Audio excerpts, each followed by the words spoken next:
Baik, Assalamualaikum warahmatullahi wabarakatuh.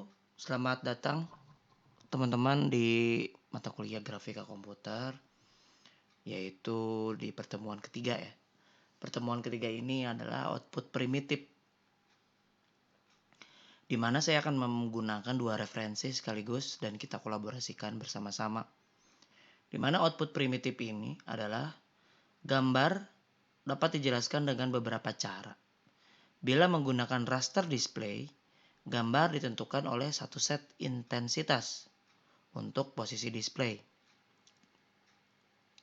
pada display. Sedangkan dengan scene, tampilan gambar dengan loading array dari pixel ke dalam buffer atau dengan mengkonversikan scan dari grafik geometrik tertentu ke dalam pola pixel. Paket grafika dilengkapi dengan fungsi untuk menyatakan scene dalam bentuk struktur. Paket pemrograman grafika komputer dilengkapi dengan fungsi untuk menyatakan scene dalam bentuk struktur dasar geometri dan disebut dengan output primitif. Jadi, teman-teman yang ada di sini, kenapa kita ngebahas output primitif? Jadi, kita sebelum tahu kenapa layar LCD, layar LED dan layar CRT yang ditampilkan oleh komputer itu menampilkan sebuah gambar, kita harus tahu dulu proses bagaimana caranya si layar ini bisa memunculkan sebuah objek dari dasarnya dulu.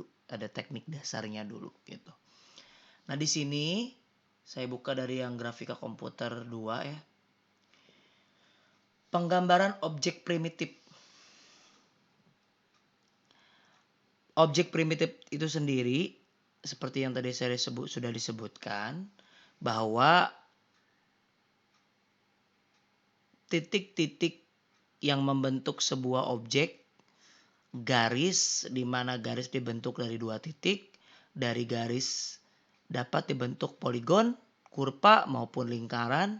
Dengan dasar bangun ini maka dapat dibentuk juga ke dalam objek lain yang lebih kompleks, diantaranya objek 3D seperti kubus, bola, dan objek-objek lainnya yang menggabungkan beberapa elemen tertentu. Nah, ini adalah penggambaran sedikit. Kalau yang tadi elemen-elemen di referensi yang satunya itu tidak ada penggambaran secara contohnya.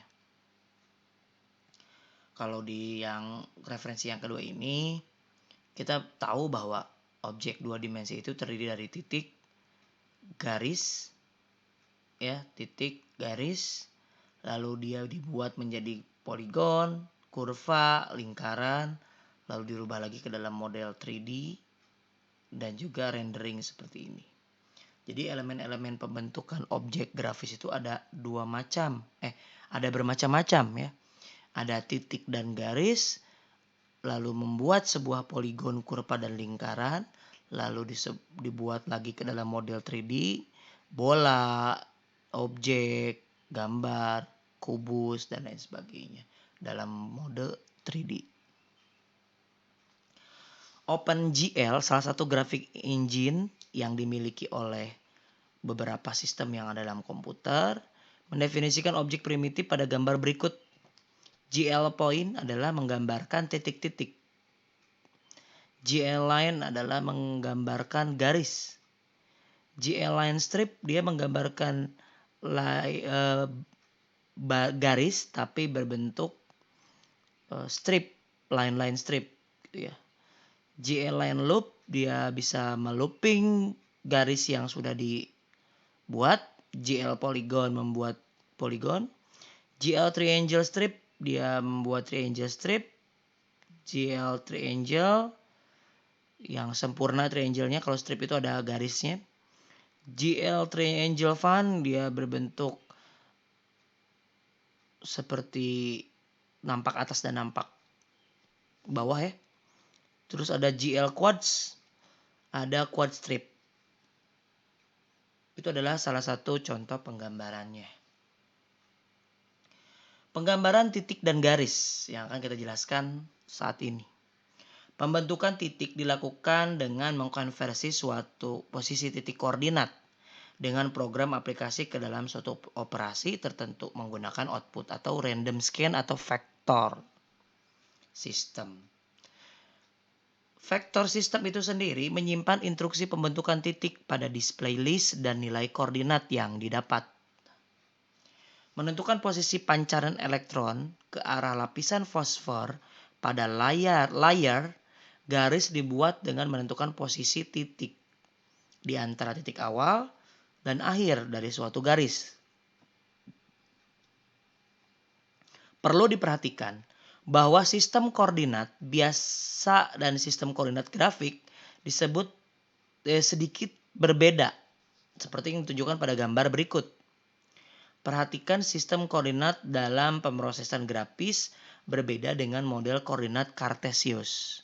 Kalau sistem koordinat layar Cartesius sendiri seperti ini, ya teman-teman. Titik ada koordinat X dan Y. X itu ke samping, Y itu ke atas. Ini adalah koordinat Cartesius, ingat, yang dilambangkan dengan K. Pada sistem grafika, posisi 0,0 pada kiri dan dari layar, sedangkan menurut sistem koordinat Cartesius, posisi 0,0 di tengah-tengah bidang gambar. Seperti ini.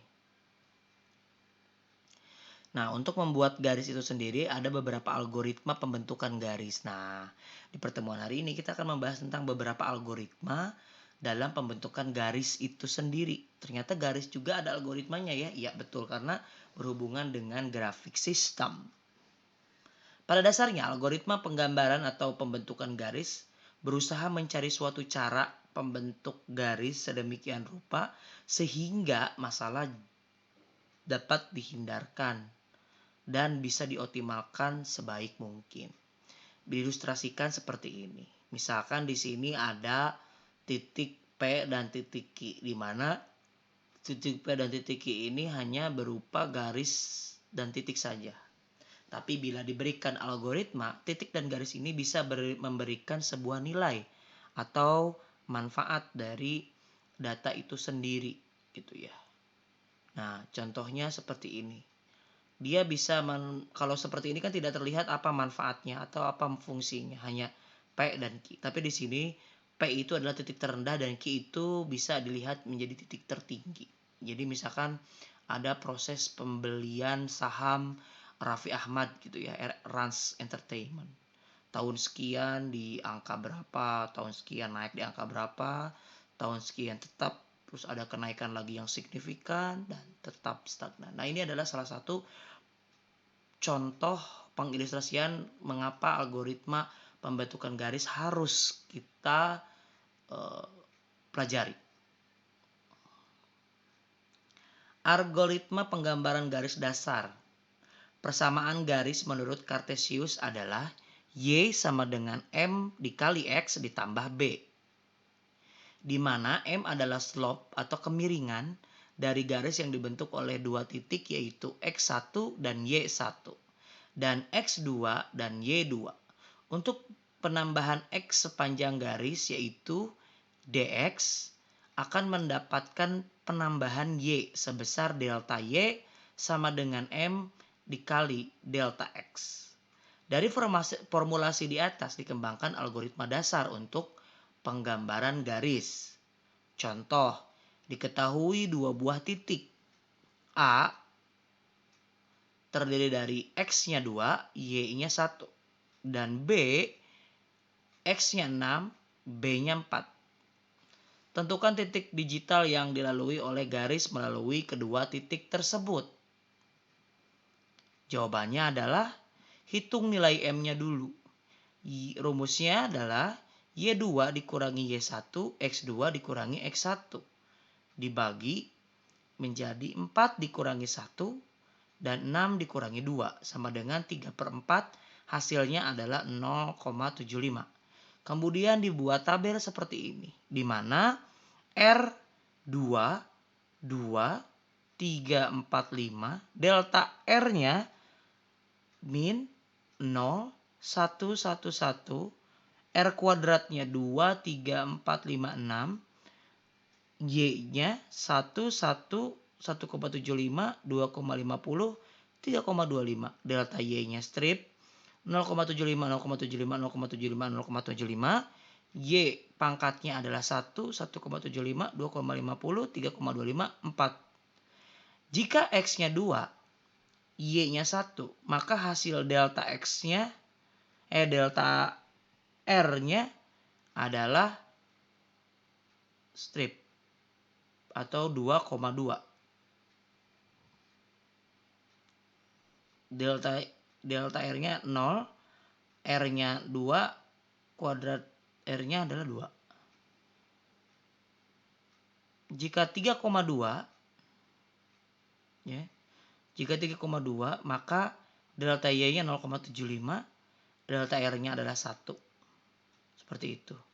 Jadi titik-titik digitalnya adalah 2,1, 3,2, 4,3, 5,3, dan 6,4. Hasil ini didapatkan dari hasil pembuatan titik diagonal yang ada di sini. Seperti ini.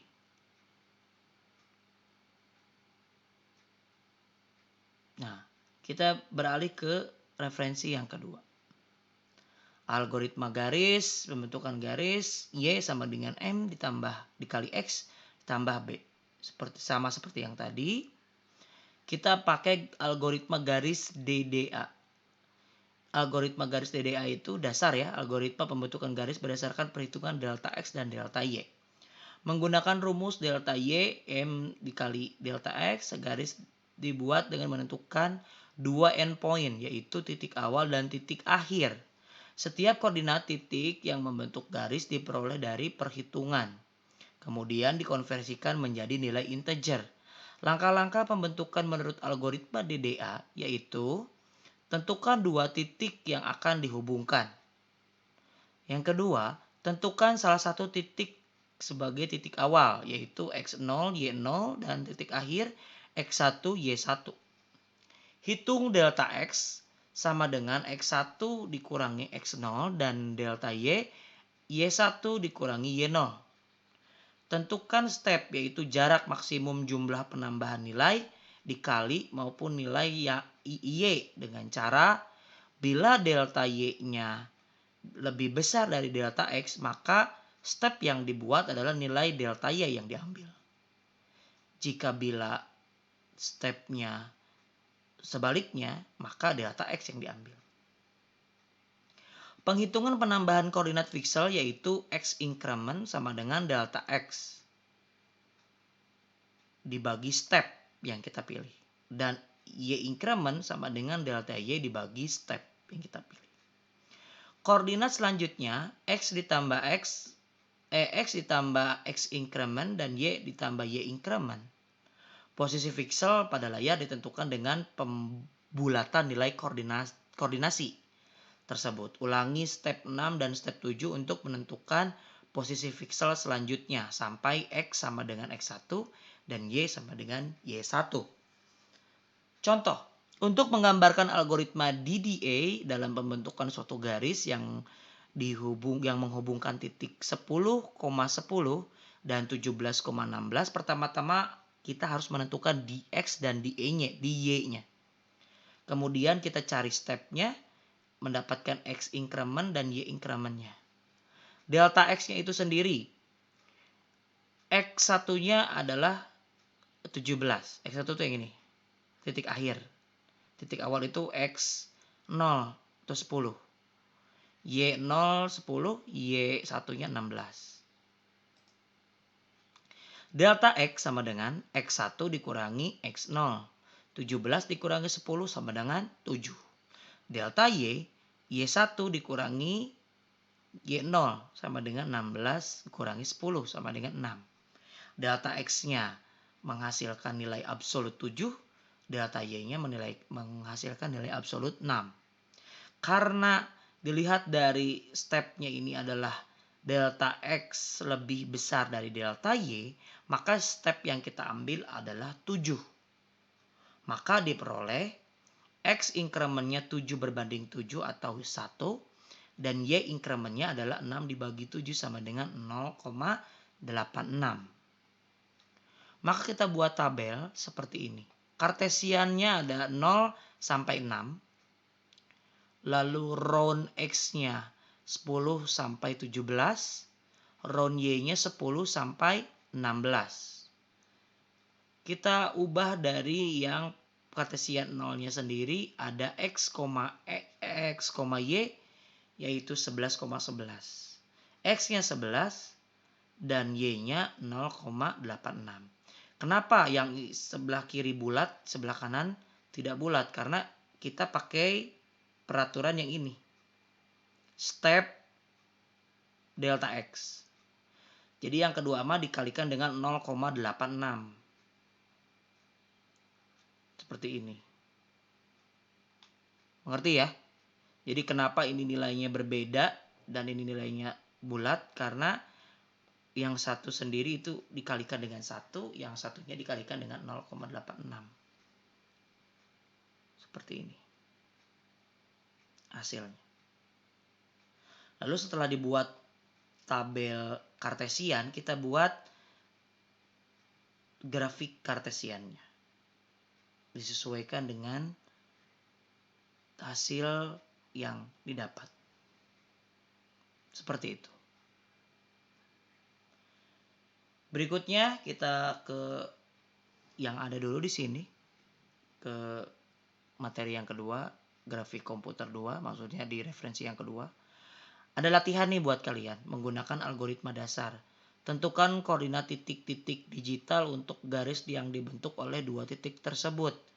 Ada A min 5,5 dan 1,2, B 4,3 dan 8, min 2, C 2,3 dan 5,3. Terus D 2,3 dan 2,5, E 6,4 dan 2,1. Silakan kalian kerjakan, ini materi latihannya.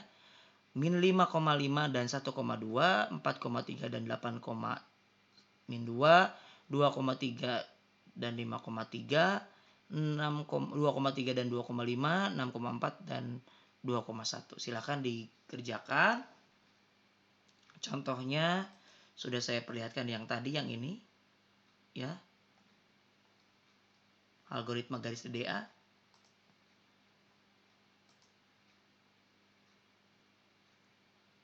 Nanti akan menghasilkan seperti ini. Jadi silakan kalian kerjakan dulu menggunakan algoritma yang DDA. Untuk yang algoritma garis Bresman nanti ya, kita di pertemuan berikutnya. Biar ngerti aja dulu. Jadi untuk tugas di pertemuan ketiga ini menggunakan algoritma DDA, silakan kalian bikin DDA analyzernya, lalu tabel kartesiannya dan grafik kartesiannya seperti ini contohnya. Ini latihannya. Min 5,5, 1,2, 4,3, 8, min 2, 2,3 dan 5,3, 2,3 dan 2,5, 6,4 dan 2,1. Mungkin itu yang dapat saya sampaikan di pertemuan ketiga ini. Mudah-mudahan berkenan. Jangan lupa ini harus dikumpulkan untuk minggu depan. Dan jika ada yang tidak atau kurang mengerti, kita diskusikan di kelas. Salam sehat untuk kalian semua. Selamat menunaikan ibadah puasa. Semoga puasa kita lancar dan juga tidak ada halangan rintangan. Salam sehat dari saya. Wassalamualaikum warahmatullahi wabarakatuh. Bye.